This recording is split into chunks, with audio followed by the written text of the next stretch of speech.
It's been a while.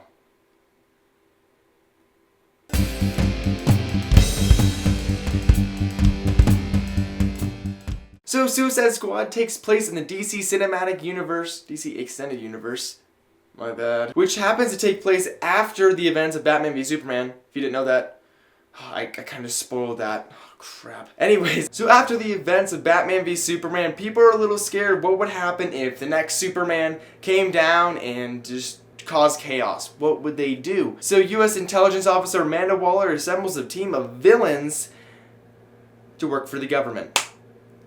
And that's this movie. Now to start off, this movie had a ton of hype. I mean, when that Comic-Con trailer came out, I was mind blown. I was so excited. And the next one with Bohemian Rhapsody playing in the trailer, I was just so pumped and I was so excited. And it also got me worried because when there comes high expectations, usually you can't meet those. Now, I'm not just going to slam this movie. I am not going to do that. I actually do want to talk about the great things in this movie, but there are some gripes that I do want to talk about as well. I definitely think my favorite part of this movie is Will Smith as Deadshot. They made this character such a ground level, relatable person and made him less of a villain. You're watching it, you're like, you're not really a villain. I mean, you carry a gun and you know how to use guns, but you're still a nice guy. He's still a nice guy. Other characters, I mean, Margot Robbie as Harley Quinn, that was great, but everyone else, they didn't really get a shine at all. Like, they weren't really in the movie. Some characters just had their name shouted and that was it. It was kind of disappointing there. I'm already getting into the negatives. I should stick to the positives. Now, I'm just going to get right into this. The thing that this movie really did not do well at was make all of these characters awesome and great and like just lovable. I mean, they're villains. People love villains. They can still be villainy. They can still be villainous. Villain. But like, it seemed like they just really only wanted to focus on Harley Quinn and Deadshot. And yes, those are big characters, but you gotta give the spotlight to other characters that people don't know about. That's what makes it so great. A great example, Guardians of the Galaxy took all of these characters that nobody knew about and made them all just so awesome. I know I brought up Marvel when I'm doing a DC review. You guys probably already hate me and are commenting right now. You Marvel fanboy, I hate your guts. Trust me, I love DC as well. That's just the closest example I can get because that movie's also about a group of misfits brought together to save the world. So, it's a pretty good analogy. The story was just not good. It was a very slow pace at the beginning because they wanted to introduce all the characters at the beginning and just give each of their origins. And with the villain, don't get me started with the villain. It did not, you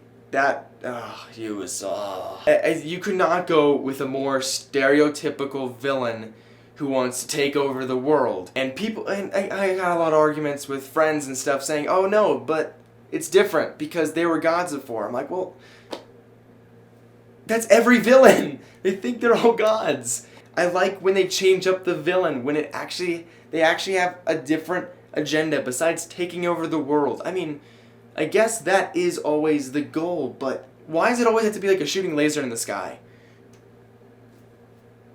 I don't know why. And it feels like the third act starts like a lot earlier than it should. Like it kind of just gets to the very end, like where you think this is like, oh, that would be like the last 30 minutes. No, that happens for like 2 hours. It didn't feel like there was really any conflict at all until the very end. These villains did not feel like villains. They didn't do any really villainous things except for, stealing a purse. But who doesn't steal purses nowadays?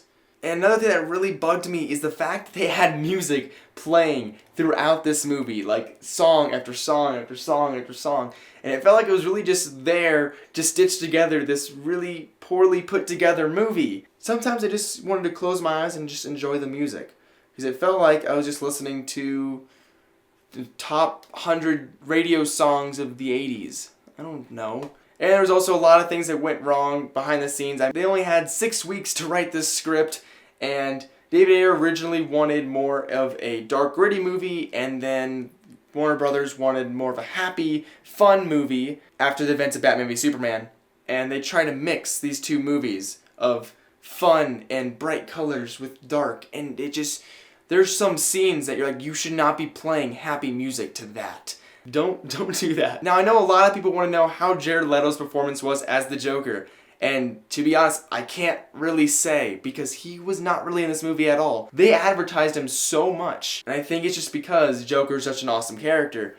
But he's really only in like little flashback scenes and you don't really get enough. Like there's no scene where he steals the show. We're like, that's the Joker. That is the Joker. You never get that. He does do this really weird thing though where he like kind of like makes like weird noises. Like Now, I'm not gonna lie, there are some pretty good laughs in this movie, but it's not enough to make this movie great. I think, why is it that every single DC movie that's been released is just splits people in half, you know? I mean, I'm just waiting for a good DC movie. And I'm not against DC films. I love DC characters, but I have not liked Man of Steel or Batman v Superman or Suicide Squad. And I was really hoping for Suicide Squad to kind of change things up and finally, you know, win people over, win the critics over, win over the other side of the fans. And I felt like it didn't really do that for me. I know it's making a ton of money. I really don't care. I'm glad you guys are making money. But I want a good movie. I want a great DC film. And Suicide Squad did not bring that to me. Now, for all you DC fans out there, there are a lot of Easter eggs in this movie. There's a lot of things that connect this big DC cinematic universe, extended universe. I keep getting that wrong. So sorry. And I think you guys will enjoy that, especially if you are a big DC fan. I think you will still enjoy this movie. I'm just more of that person who really kind of gets more on the deeper level and like really just analyzes the crap out of the movie.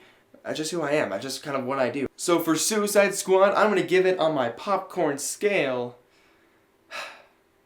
a burnt popcorn. The only thing that could have made this movie worse was burnt popcorn.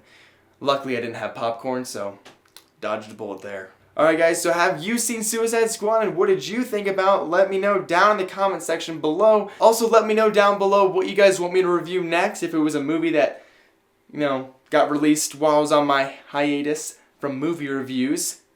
I think I'm back though, so I love talking about movies. I really do. It's just, I walk out of a movie and I'm like, I gotta talk about this, like, constantly. Either I'll annoy a friend, annoy my family members, or I'll annoy my camera.